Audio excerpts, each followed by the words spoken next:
Hello hi అండి, welcome back to my channel. ఈరోజు recipe వచ్చేసి కొర్రలతోటి ఉప్మా ఏ విధంగా ప్రిపేర్ చేసుకుందామో చూద్దామా. 1 కప్పు కొర్రలు, మినప్పప్పు, శనగపప్పు తాలింపుకు, వెజిటేబుల్స్ వచ్చేసి టమాటా, ఆనియన్స్, కరివేపాకు, కొత్తిమీర, పచ్చిమిర్చి. మీ ఆప్షన్, మీకు నచ్చిన వెజిటేబుల్స్ అయితే వేసుకోవచ్చు. నేనైతే ఇక్కడ ఇవైతే తీసుకున్నాను. ముందుగా స్టవ్ ఆన్ చేసి కడాయిలో ఆయిల్ కొద్దిగా ఎక్కువగా వేసుకోవాలి. ఉప్మాకు ఆయిల్ హీట్ అయిన తర్వాత ఆవాలు, జీలకర్ర, మినప్పప్పు, శనగపప్పు, కరివేపాకు, పచ్చిమిర్చి ఇవన్నీ వేసి ఒకసారి ఫ్రై అయిపోయిన తర్వాత ఆనియన్స్ ముక్కలు కూడా వేసుకోవాలి. Morning breakfast, evening snack item కిందకి, నైట్ డిన్నర్ తర్వాత ఈ ఉప్మాని ఎప్పుడైనా తీసుకోవచ్చు. డైజెషన్ ప్రాబ్లం ఉండదు, త్వరగా అరిగిపోతుంది.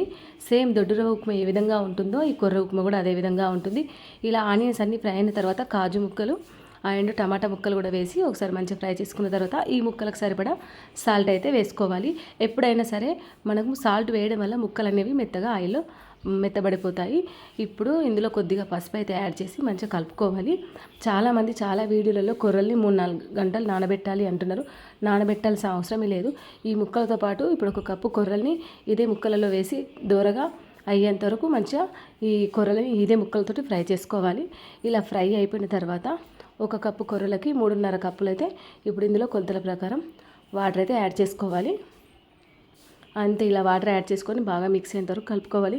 ఎంతో పర్ఫెక్ట్గా మనకు మంచిగా పొడి పొడిగా కొర్ర ఉప్మా అయితే మనకు రెడీ అవుతుంది. మనం ఈ విధంగా మంచిగా కలుపుకున్న తర్వాత ఇప్పుడు ఇందులో తగినంత కొత్తిమీర వేసుకోవాలి. రుచికి సరిపడా సాల్ట్ అయితే వేసుకొని ఒక 10 నిమిషాల వరకు మూత పెట్టుకుంటూ కలిపితే, వాటర్ ఇంకిపోయేంత వరకు కలిపితే ఎంతో టేస్టీగా కొర్రల ఉప్మా అయితే రెడీ అండి. కొంచెం మెత్తగా కావాలనుకుంటే ఒక 1/2 గ్లాస్ వాటర్ అయితే ఎక్కువగా పోసుకోవచ్చు, మెత్తగా వస్తుంది. ఇది డైట్ ఫాలో అయ్యే వాళ్ళకు చాలా యూజ్ అవుతుంది. షుగర్ పేషెంట్స్కి ఇంకా మంచిదండి. రోజు తినడం వల్ల షుగర్ కంట్రోల్లో ఉంటుంది. Healthy recipe. మార్నింగ్ బ్రేక్ఫాస్ట్కి అయితే జస్ట్ 15 మినిట్స్లో అయిపోతుంది, త్వరగా అరిగిపోతుంది. ఎంతో టేస్టీగా కొర్ర ఉప్మా అయితే రెడీ అండి. వేడిగా తింటే చాలా బాగుంటుంది.